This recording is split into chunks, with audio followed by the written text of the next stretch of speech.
she actually takes into a different door to the one you're looking at. Back door gives into a bit of a kitchen. She says, "Sit down. I'll find something for you." And then she's bustling around the kitchen. I don't know if it means anything, but she's very attentive to our end, who has stooped down into the doorway and crouching on the floor. She's finding him some nice vegetables in the ground. So she says, "It sounds like you had an exciting day. You mean he wasn't in one of those horrible fighting pit places, was he?" She says, that was exactly where I found him, and I'll point to the blood on my clothes and say it was an awful place.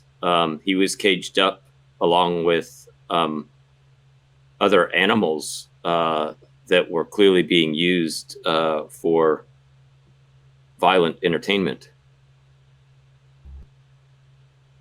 How awful! And he wouldn't harm a fly either. So being forced to fight things is terrible. I'm not sure I want to know how you freed him. And she's offering you some bits of fruit and anyway, I must thank you, but I guess you said you have friends to go and find. Yeah, you didn't charm her exactly, that's for sure. Yes. I came to the city with some friends, and I became separated from them and have been trying to locate them. And when I released Darum, we were on our way out of the city, but he seemed to catch the smell of this place and kind of led me back here.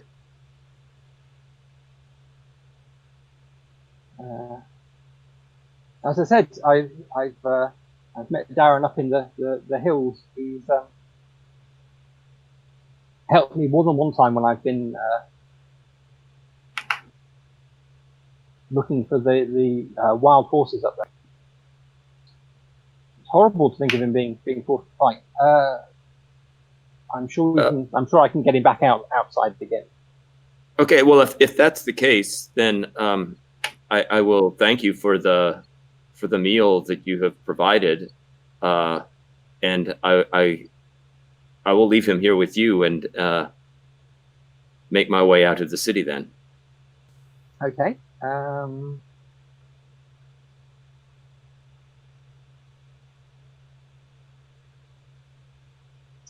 Okay, fair enough. You can. She's, as I say, she's polite, but she doesn't seem. Maybe she's a little scared of you. Your intimidating demeanor. Go figure. I mean, would it be unusual to be finding nomads in the city? Given what the situation. Give me a knowledge.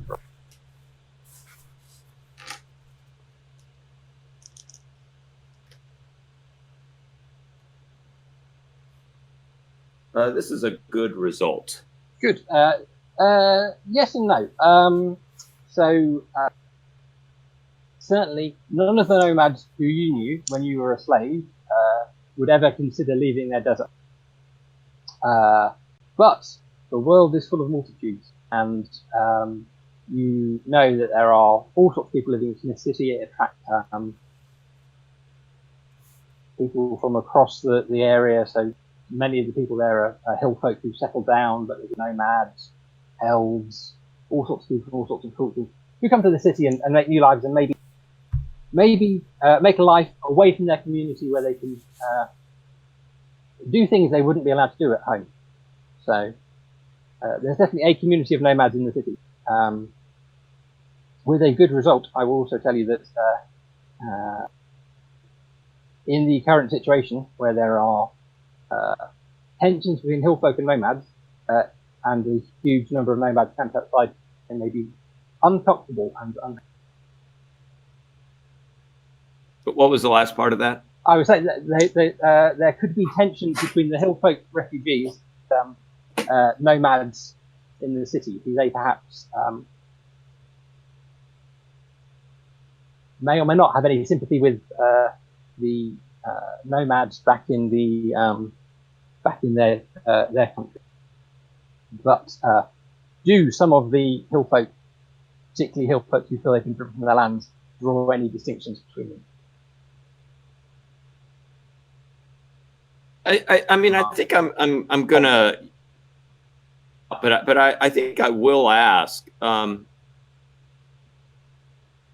Heard that there is going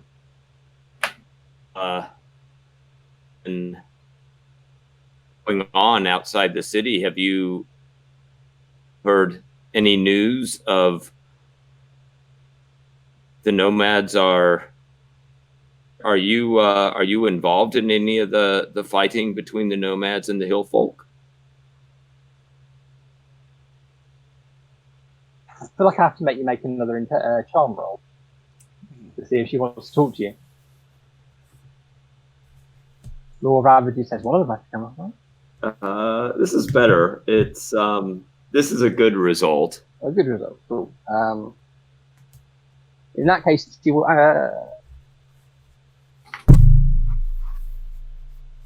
She says, she sits you back down again, and she says, "I'll just offer you some tea, perhaps, and maybe we could talk to somebody about this." And she tells you a bit about. She's been in the city since she was a child. Her father brought her here. She's not really part of. Only really know stories about the nomad homeland. And in any case, they are really from the border countries between Hillfolk territory and the nomads. And she says her father brought her here because there were religious difficulties. But really, she's not worried about that. She's just trades horses and breeds horses, and occasionally teaches some of the people of the city riding lessons and things for their spoilt young children. She rolls her eyes. She says mostly they're just playing it at the romance. Real flesh and blood transport instead of the strange mechanical contraptions they seem to like. Well, and it sounds like she's from something of the same area that girl was at, that kind of borderland territory, or that Christabel was in, right? Was that? It does sound like that. She kind of shrugs because she's, as she said, she was very young when they came to the city. But she mentions a town with a weird name that you've probably never heard of, and I should look it up. Incorporation. It's a town that was one of the places that Rod made up in his his history text, which I don't have that to hand at the moment. We'll retcon that back in later. That's all right. So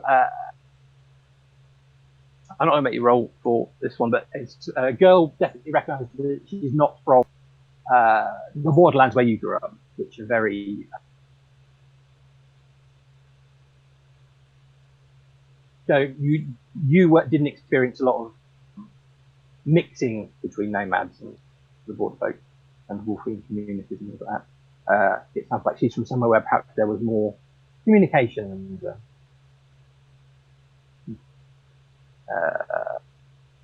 even people cohabiting and getting it on and doing all sorts of things people do when they're remote communities. I don't know how much you have talked to Christabel about her background, but it sounds like she's from one of those southern border communities. Or she's from the city, I suppose. That's what she Yeah. He says, "Do you want to tell me more about yourself? I mean, perhaps I could help you find a friend."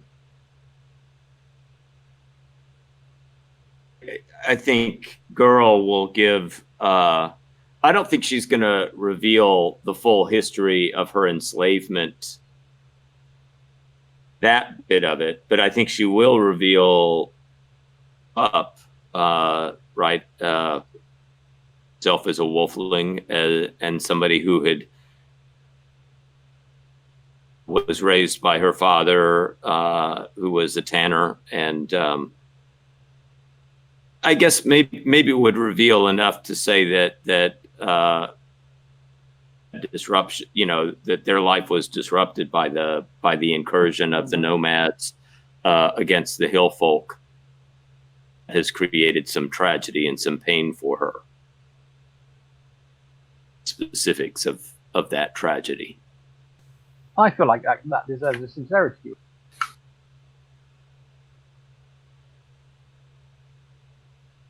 While she hands you a nice cup of tea and a rather nicely decorated cup.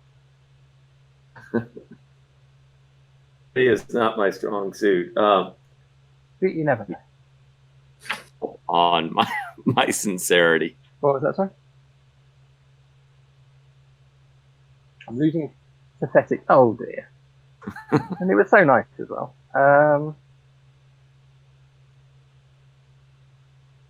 Maybe it was something about how you talked about your life being disrupted by nomads. Yeah. Makes her freeze up a little bit more. Maybe she's like, oh no, a sob story. Yeah, that, or you just can't keep the hostility or trauma out of your voice. Who knows? Oh well. Anyway, she says you finish your tea, maybe that'll. Yeah. And maybe I can point you in the right direction. These mysterious friends of yours. Speaking of whom, they crossed town and in the camp outside. I believe you are making for Marion's camp. That's right. Is that right? I mean, you don't have to, but I was going to say Haley kind of starts dragging you off across the camp. Ron, was Shining Star going to do me? What's the question? Sorry, I thought you were about to say something else. I was going to say if there's a chance in our traverse over to the camp that Christabel and Moonsglow and I might have a little conversation. That seems reasonable. Which is that now might be the time to talk about what we are going to do about Girl. Moonsglow, one person who helped us in all of these things, and somebody who really deserves a little help of her own, is our friend Girl, who is, well, she's troubled. And the last we saw of her, she was actually consorting with a bunch of arguably motivated, but basically murderous thugs. And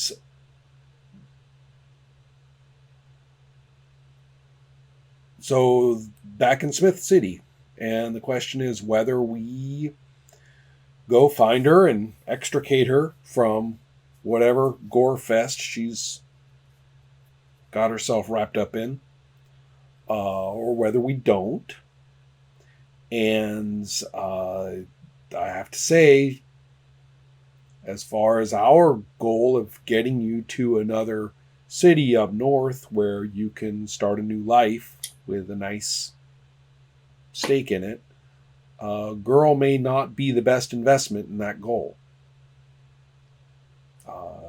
But on the other hand, I'm not going to abandon her. So Moonsglow says, sure, Christopher may have something to say, but Moonsglow basically says, right now she just wants to sit down and stop trekking all the way around this damn city. That's fair enough. And she, but whatever. Friends are important. I understand that. What do you think, Christabel? Well, I'm not gonna not see through something that needs seeing through. So the only thing I'll say is, last time we saw her, she didn't seem like someone who wanted to be helped. So I know. But on the other hand, without seeming patronizing or judgy, she also seemed a little confused.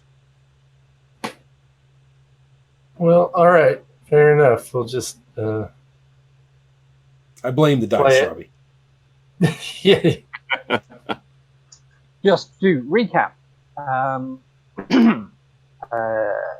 believe that during the day on what was July the 24th, girl had a slight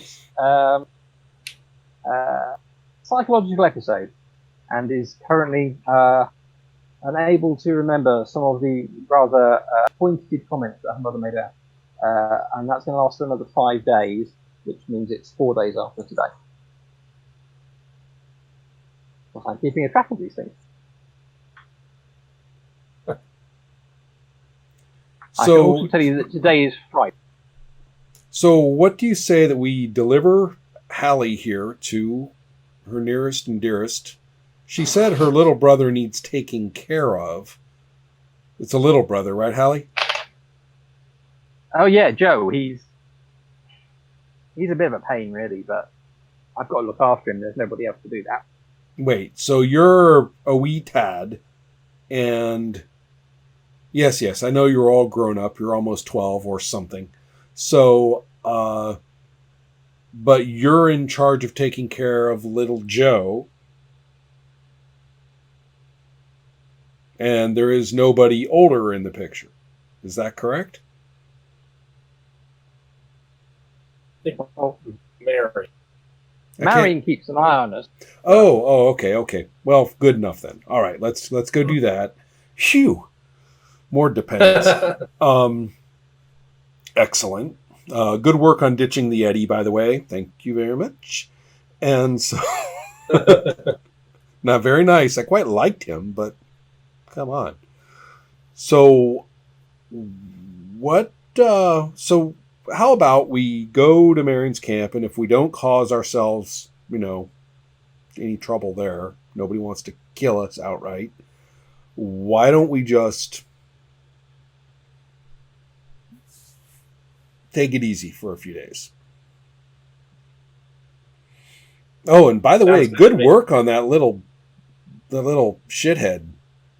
You really stood up to him, Christabel. You're a badass. Did you know that? Oh, I might have.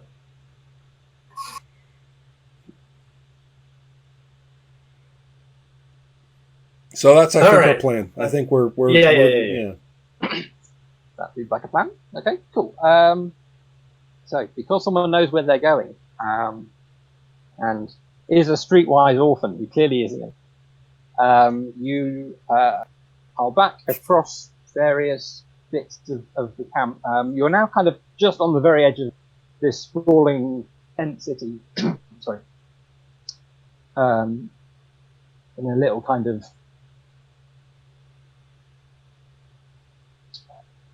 of dell between a few scrubby trees. It's not as salubrious as the lovely glades that you're in earlier. But it is quite homely. There are a number of makeshift shelters and things like that around it. Several small children, and sitting next to the campfire is a young lady with horns and cloven hooves. And she says, "Jessie Lou be praised. I knew she'd find a way to help." As I Amy can runs see up this and gives her a apparition big as hug. well. Oh yes, she's a perfectly normal person for some value of person. In fact, since you can see it and you haven't done this yet, you can make a legend roll. Oh, and the dice do not screw me this time. Let's take a look at my actual score here. Well, they kind of do. I barely make a passable because my legends are Okay. not so good. I said, you have the same problem I have, which is you're probably not sure how to pronounce. Because why make it easy? Glaistig or Glastig or something like that. You've kind of heard of these creatures. You haven't met one. They are more of a hill folk legend, really. Yeah. People with horns and hooves who sometimes turn to goats, and they are protectors of the hill folk herds in legends, and apparently in real life protectors of hill folk orphans. Well, okay, I sort of barely remember something about that then, Yeah. although I can't pronounce it. And so I'll be oriented, at least. Yes. Okay. In that case, I will be charming. I'll introduce myself, and I will say, here is Hallie, safe and sound through the efforts of Christabel here, and we are pleased to deliver them. Are you Marion? Is she Marion? Yes, Yes, I'm married. All right. Since none of my characters have been introduced, he's married. Yes. Okay, well, now that's much better. With at least a passable charm roll. My dice are not doing well today, and if they do, it's not with things that are very strong. I've had a lot of rather low rolls on rather high scores. Well, anyway, at least I don't completely suck at being charming, although You can maybe... be trustable and charming and friendly, that's fine. And she says, sit down, join us for a moment. And she tells you a bit about having gathered together some of these poor waifs and strays, have lost their parents, been lost by their parents, don't have parents anymore. She notes that obviously a huge camp like this, people get ill, people get sick, and sometimes there's no one. So this is why increasing numbers of small children are running around.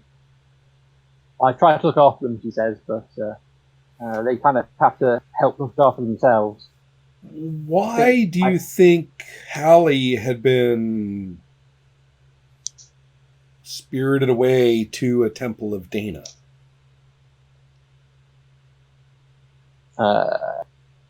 She does a bit of a double take, but she didn't know where she was. That's not what she was expecting. Kind of, the kids, they kind of go out and they find things, and I kind of figured she got caught finding something. No, this seemed a little bit more magically significant, or has some sort of theological significance. Okay, cool. The roll for this, I'm not sure which one to use.